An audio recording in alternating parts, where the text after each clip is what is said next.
Diavolo was one of the most menacing stand users we've seen. The strength, Epitaph, the ability to get to only the results, and he does this all with his stand. Oh, now hold on. We'll get to that, but first, let's go about this from the beginning to see just how strong Diavolo is. Let's begin this with Diavolo himself. The man is a unit, but he's also extremely secretive and not one to go out to do the most. We saw that in part 5.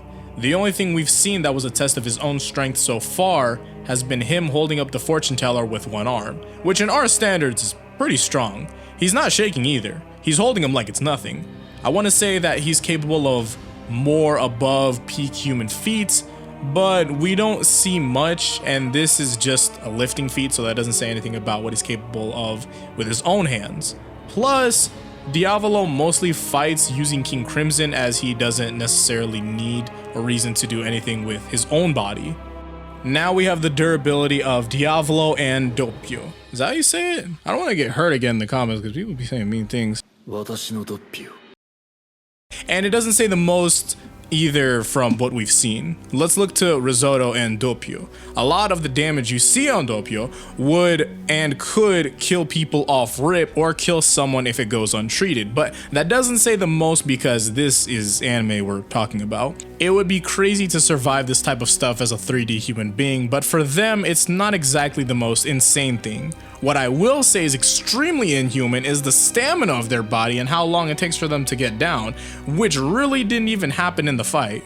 They were able to devise an entire game plan, work off their surroundings, and end up getting a win over both Risotto and Bruno's team. Their stamina is what deserves the credit here. Now, on the strength of King Crimson has punched through Bruno, Abacchio, and Spice Girl and had destroyed Silver Chariot and Polnareff. The first three are hard to do anything with, but when we are referring to Silver Chariot and Polnareff, we're able to get an easy idea of the ballpark King Crimson is strength-wise. So Star Platinum and Jotaro without the intent to kill can still cause building level feats. Considering that, next we look to Jotaro and Star Platinum versus Polnareff and Silver Chariot. So, there's a similar idea that we're not trying to take out a friend, but we also have to output enough strength to match the killing intent our friend is outputting. That most likely moves that to building plus, but even if we don't want to consider that, building level is still a normal level. Diavolo being able to severely damage Silver Chariot and Polnareff to the point of near death points towards building or building plus. Now, do I think that King Crimson has the potential to show reasons why it's stronger than that? Yeah, but since I don't have the evidence to prove that thought, it's just a thought and nothing more. Now, for the durability of King Crimson. This is another attribute we don't see the most from, especially since King Crimson has the ability that it has. So there was never really a reason to test its actual durability. The only thing I've seen that I guess should be able to be made into an example here is when Diavolo had punched through the stand Spice Girl while inhabiting the same body it was in, which was Mista. Stand damage should reflect on its users, unless it's an automated stand. This should mean that King Crimson was able to take its own damage. It only gets damage to the extent of coughing blood, like how any anime character takes gut punches. So if we establish that King Crimson has building to building plus damage output, and was able to take a fatal blow fairly easy, that would point towards building plus or more durability. Though that's my theory from what we've pieced here. If you were to ask Araki and he said, oh, well, why he was able to take that stand damage is because stand damage reflected to the main stand and stand user, and Diavolo was an inhabitant, so the damage was to a lesser extent, then that would be the case instead, but we can't ask Araki, well, at least not now. Plus, for a fake reason that I just made up, that sounds fairly possible, but there's no evidence towards it, and we haven't gotten a statement or anything like that, so you don't take that. On the speed of King Crimson. Well, if you're able to see the future and skip time, all you really need is a speed that is fast or faster than your opponent's combat speed, which it does. In previous videos, we go over the high speed of the stands in part 3. We have Silver Chariot as a massively faster than light stand. Now, if Silver Chariot was unable to react fast enough to King Crimson attempting to strike it after the time skip was over, then that shows evidence as to King Crimson also being massively faster than light. Arguments like Polnareff was caught off guard don't matter because you're able to react to something that catches you off guard if you're fast enough. Josuke has shown us that. Diavolo has shown us that. Hell, even Polnareff has shown us that. Plus, this applies outside of anime too. It's not a crazy concept. As for other speed feats, they stand barrage Metallica's knives and bullets from Sex Pistols. They didn't react as well to Metallica's knives because it was Doppio hosting the body, so that's an in-character problem and how he would act. They were also able to activate their time erasure ability before taking actual damage from Bruno, who had both similar speeds and caught him lacking. Now we're on to the abilities of King Crimson. First, we have Epitaph. Epitaph is the sub-stand of King Crimson that gives the stand the ability to see up to 10 seconds into the future. The problem with it though has to be not being able to determine how we got to the prediction. They know that it's going to happen, and they have to see what their win condition is. It's like Donnie Darko or Terminator 2. And finally, we are at King Crimson's true ability, Time Erasure. I will now explain King Crimson.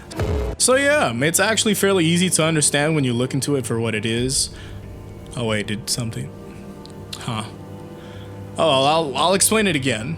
King Crimson, in quotes, erases a time frame up to 10 seconds. At that time, other people in the world don't experience that time and don't have any memory of it. That time happened. It existed, but only to Diavolo and King Crimson for the time that it takes up. Basically, at that time, Diavolo has free roam to avoid whatever he wants to. A thing that I didn't take into account before the video was the fact that Diavolo actually can't attack while in the time erasure.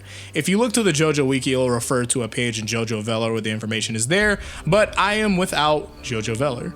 The thing is, you can see it anytime Diavolo uses the time erasure ability. The ability is only used to avoid hits and get positioning. After that is when he can strike, so that's something to keep in mind. As for the extent of this ability in terms of functionality, I'm not sure where it fares into comparison to other fourth dimensional abilities. I know it should be on the somewhat middle or lower end because of the minimal time limit in comparison to those that can do similar things with no limits. Now we're here at the conclusion. So how strong is Diavolo and King Crimson? Building level to building level plus in terms of strength, massively faster than light in terms of speed, and their abilities are ridiculous. I think it's fairly difficult to fight against the character of his caliber. Now here's my thing. If Diavolo was to do more beheading than donutting, he'd probably get a lot more done. Just saying. Thank you all for watching. This has been a process. I am indeed working on other stuff. Hopefully I'll be able to get it out soon. I have a thing in the mix that's not JoJo related, but I will be hopefully getting to that. I have this thing that I've wanted to do since I first hit 100K, and hopefully that I get to it soon. It's just a really big process, and it's working with more than me, so like, you know, you have to get to other people's schedules and etc. So that's something. But yeah, I've been streaming Grand Blues Fun. Seth released on Street Fighter V. I'm loving that character. They're great. Fighter Season 3, for those that play it, man, let's get that shit popping. You can come in. I love fighters. Goichi won. That was crazy. But yeah, I think that's about it in my fighting game update, I guess. Ain't nothing happened in Smash, really. Smash is Smash, but you know how it'd be. Thank you all for watching again. Hopefully, I'll see you all in the next one. Until then, peace out, and Godspeed. His stand, and right here, Diavolo's like, King of Crimson! There's a fucking punch type thing, and it's like, little effect type thing after that, and Diavolo's like, like, no, okay, he doesn't do that. He doesn't do that. Diavolo does not start dancing yet. You're not gonna put that in. Don't put that in. This is just an example thing. Don't even put this part in. This is not it. This is just telling you what to do on the thing. This doesn't exist. This doesn't exist, Mugen. Doppio. Doppio. I have to say it like that? Am I saying it right? Doppio. Does it sound like I'm saying it right the same way? Doppio. I don't say it like that.